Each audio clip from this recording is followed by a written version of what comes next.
quadro Saúde 10 de hoje está todo especial. Fizemos uma entrevista fantástica com o Dr. Pedro Henrique Saraiva Leão, proctologista do Hospital São Carlos, e uma entrevista com o Dr. Antônio Mourão, que é psiquiatra, e ele fala sobre comportamentos dos jovens e o aumento da violência no nosso Brasil. Veja!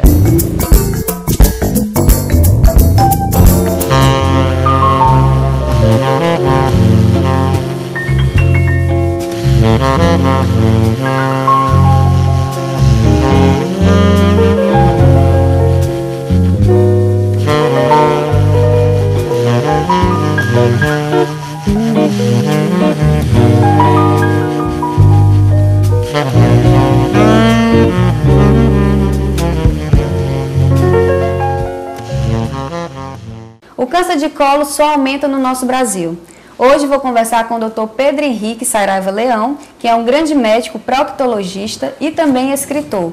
É professor da Universidade Federal do Ceará, da Faculdade Cristos e membro da Academia Cearense de Letras. Tudo bem, Dr. Pedro Henrique? Tudo bem, Cleone.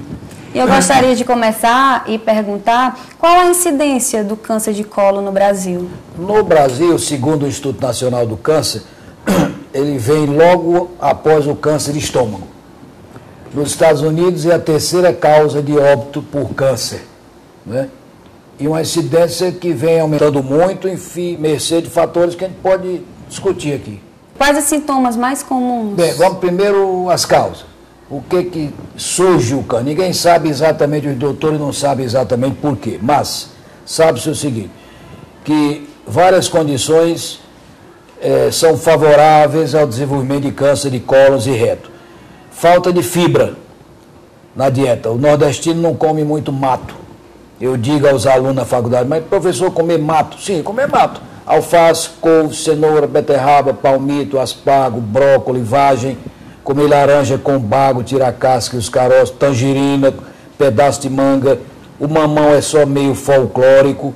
A fibra, esse tipo de fibra que não é mencionado, já foi comprovado que ele evita a formação de câncer de intestino, evita apendicite aguda, evita coronariopatia, evita diverticulite, vertículo de Meckel, o vertículo que fica aqui no apêndice, no finzinho do intestino delgado, tem nada a ver com a doença diverticular da sigmoide, que é a mais comum. E a diverticulite, essa, quando eu digo diverticulite, eu me refiro ao intestino grosso, principalmente ao colo esquerdo, onde é mais frequente, é uma doença antiquíssima. Isso veio de Cuvier, na metade do século XIX, vem sendo estudado, né? Que é uma doença que também se evita e modernamente trata-se ou retarda-se o desenvolvimento comendo fibra. A fibra que diminui o desenvolvimento, retarda o desenvolvimento dos divertículos. Além da falta de fibra, excesso de gordura da alimentação. Modernamente estuda-se a possível causa seria um consumo maior de açúcar refinado. Outras causas predisponentes, as doenças inflamatórias do intestino, as colites, deixadas sem tratamento durante muito tempo, e os pólipos ou pólipos, né? Mais ou menos 90% do adenocarcinoma do intestino origina-se em pólipos ou pólipos. E só para o público entender, o que são esses pólipos? Pólipos são pequenos crescimentos. Começa você, pela colonoscopia, você descobre, são uns mamilos pequenininhos, como se fosse uma espinha aqui no rosto, mais ou menos do mesmo tamanho, dentro da lua e do intestino, que pela colonoscopia nós vemos até aqueles menores de 1 centímetro, que vão crescendo com o tempo, né? Esses são os pólipos que são considerados lesões pré-cancerosas, de cólons e reto. E há duas doenças, ainda a respeito de pólipo, existe a polipose familiar crônica, que é uma doença que predispõe ao câncer dos cólons e reto, e existe também uma HNPCC, o síndrome de Lynch, LYNCH, que é o câncer de colo hereditário sem pólipos, não polipóide. Isso nós já sabemos que, comprovadamente na literatura e na experiência de cada um, que em torno de 20% desses tumores malignos do câncer, maligno dos cólons e do reto, tem origem genética. Então, isso é a primeira dedução disso. todos aqueles indivíduos que na família tiveram antecedentes, ou vovô, vovó, tio, primo em primeiro grau, que tiveram pólipos ou câncer de colo, eles são obrigados a se submeterem à colonoscopia. O tratamento curativo do câncer do reto é feito mediante a amputação do reto, o sacrifício total do reto e da musculatura perianal, transformando-se o paciente num colostomizado, quando é do câncer do intestino grosso, ou ileostomizado, quando é o íleo terminal que vem para a pele. É uma colostomia definitiva, também chamada de ânus contra natura, né? É uma operação enorme. Então, em 75, após ter ficado 2 anos no Hospital São Marcos, em Londres, que ainda é a meca da proctologia no mundo, embora tenham surgido vários hospitais famosos nos Estados Unidos, mas Londres é a meca. Já havia isto lá há algum tempo, esses clubes de ostomizados. E eu trouxe essa ideia para cá e aqui em Fortaleza criar pela primeira vez. O cearense gosta muito de pioneirismo, né? Não sei se é uma teimosia nossa, enfim. A Academia Cearense de Letras é a primeira, a abolição da escravatura e várias outras coisas. Aí nós criamos em 75 o primeiro grupo que reúne esses pacientes. Depois veio São Paulo, depois veio o Rio de Janeiro, enfim, os outros.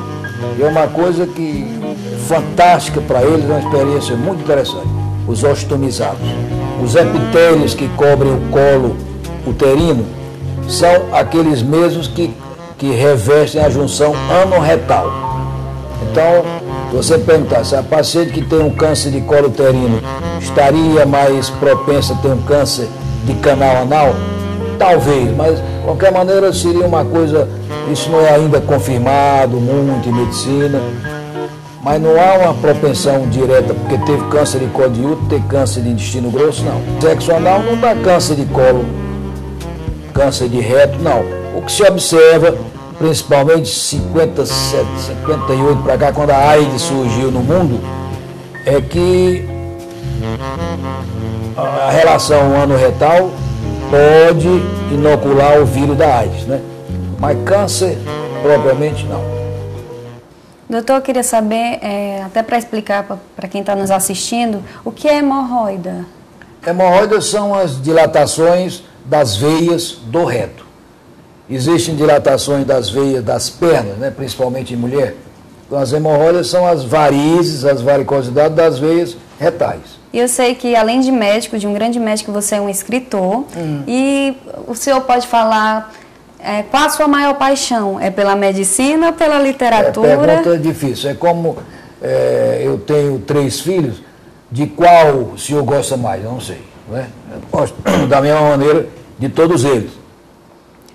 E, como nós falávamos aqui em off, aquela frase do Chekhov é muito ilustrativa, né? Que era um teatrólogo famosíssimo e médico. Ele dizia que a medicina era a mulher dele, a esposa, e a literatura a sua amante. Né? E eu venho dividindo o meu tempo entre ambas, quer dizer, 50, um pouco mais de 50 neste consultório, fazendo colonoscopia lá no 2º andar, operando aqui, redigindo os artigos mensais, temas médicos para o jornal O Povo e preparando as minhas aulas para a Faculdade Cristos. Literatura, cuidando, atualmente eu sou presidente da Academia Cearense de Letras com muita honra e vou tocando aquilo com muita dificuldade, mas está indo. E o senhor é escritor de grandes livros, né, que eu estou vendo. Tenho 7 de poesia e 6 de medicina, né? Desses 6, 3 são adotados como livro de texto na Faculdade de Medicina da UFC. E esse aqui recebeu o